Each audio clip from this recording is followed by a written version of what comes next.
Hello students, welcome to the channel of Vedant classes. मैं Keval sir और आप सभी को जय श्री कृष्ण। कैसे हैं आप सब लोग? एकदम बढ़िया। तो आज के क्लास 10 साइंस के चैप्टर 12 इलेक्ट्रिसिटी के लेक्चर में हम एक काफी इंपॉर्टेंट टॉपिक देखने वाले हैं जिसका नाम है इलेक्ट्रिकल एनर्जी। तो इलेक्ट्रिकल एनर्जी बेसिकली होता क्या है कि सर्किट में हम एक बैटरी को अप्लाई करते हैं। सो बैटरी वो एक पोटेंशियल देती है, that is a kind of energy. ठीक है। सो बैटरी से, जिसको हम बोलते हैं सोर्स, ठीक है, source of the electric circuit, जिससे एनर्जी मिलती है। सो वो जो बैटरी है वो जो अपनी एनर्जी लगाती है किसके लिए, कि उससे जो चार्ज है वो फ्लो हो, और जब चार्ज का फ्लो होगा तब करंट बनेगा। So to maintain that flow of charge, to maintain the electric current through the circuit, source से वो अपनी एनर्जी को अप्लाई करता है, तो उसको हम बोलते हैं इलेक्ट्रिकल एनर्जी। ठीक है। तो चलिए इलेक्ट्रिकल एनर्जी हेडिंग लगाते हैं।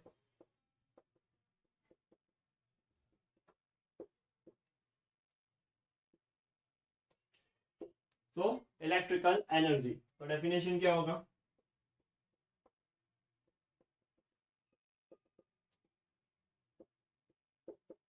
The energy supplied by the source of an electric circuit to maintain the flow of electric current through the circuit is known as electrical energy. ठीक है, तो उसको हम बोलते हैं इलेक्ट्रिकल एनर्जी। तो इसका फॉर्मूला क्या होगा? That is H is equal to I square R T.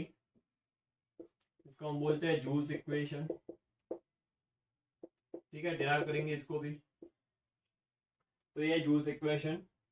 देखो ये एनर्जी है, तो एनर्जी का ऐसा यूनिट क्या रहता है? एनर्जी का ऐसा यूनिट होता है जूल।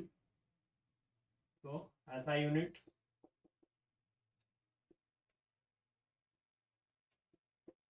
तो इसका जो ऐसा यूनिट है वो जूल होगा, क्योंकि अगर कोई भी एनर्जी रही, kinetic energy, potential, mechanical, electrical, ठीक है, हीट एनर्जी, तो सभी जो एनर्जी रहती है उसका ऐसा यूनिट जूल ही रहता है। ठीक है।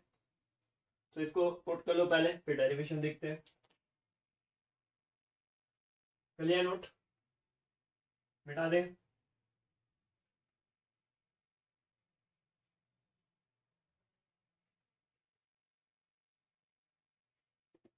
इसके अंदर ही एक डेरिवेशन आता है, तो हमने अभी लिखा जूल्स इक्वेशन। तो डिराइव जूल्स इक्वेशन, इसको जूल्स लॉ ऑफ हीटिंग भी बोलते हैं।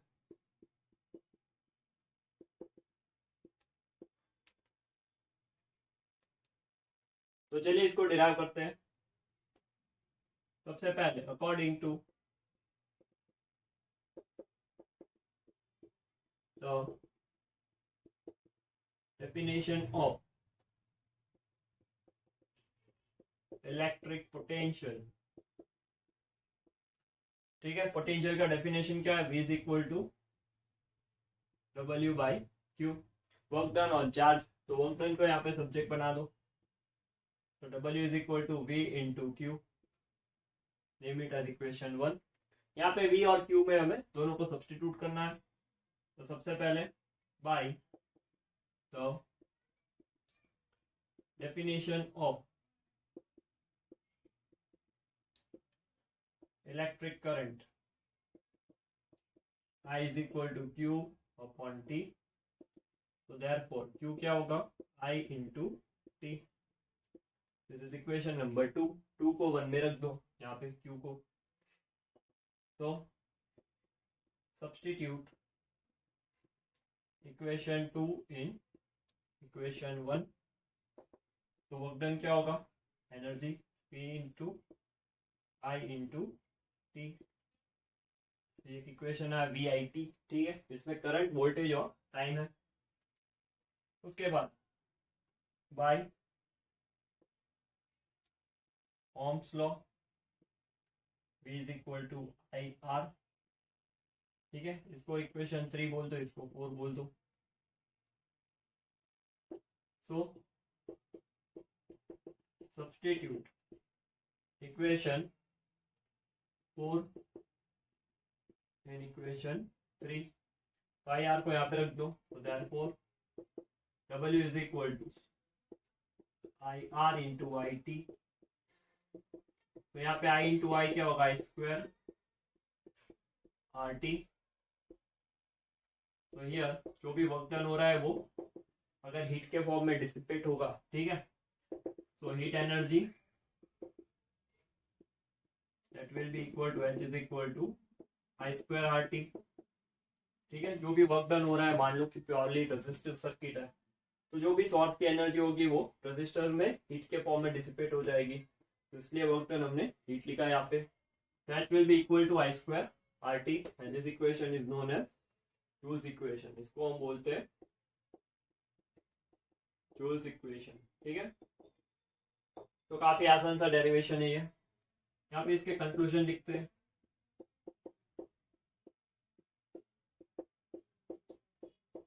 the energy dissipated is, यहाँ पे जो एनर्जी डिसिपेट हो रही है वो सबसे पहला किसके ऊपर डिपेंडेंट है, करंट के ऊपर, तो is directly proportional to the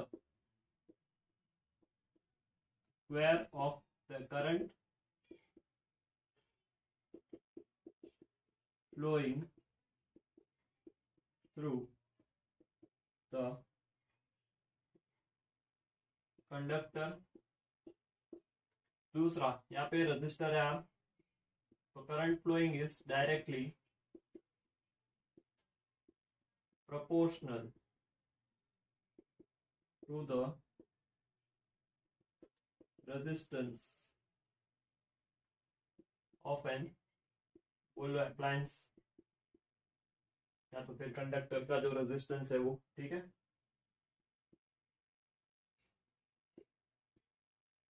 और तीसरा टी यानी टाइम, यहां से आया था टाइम, तो डायरेक्टली proportional to the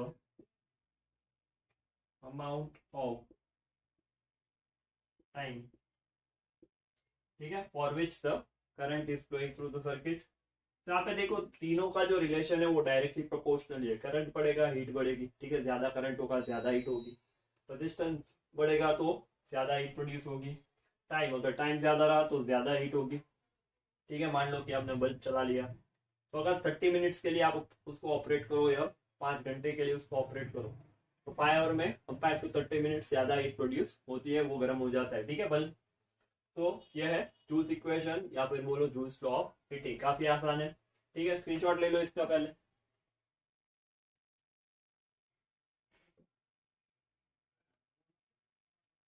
ले लिया स्क्रीनशॉट, बढ़िया। तो इस लेक्चर में हमने इलेक्ट्रिकल एनर्जी को पूरा समझा, यहाँ पे खत्म किया इसको।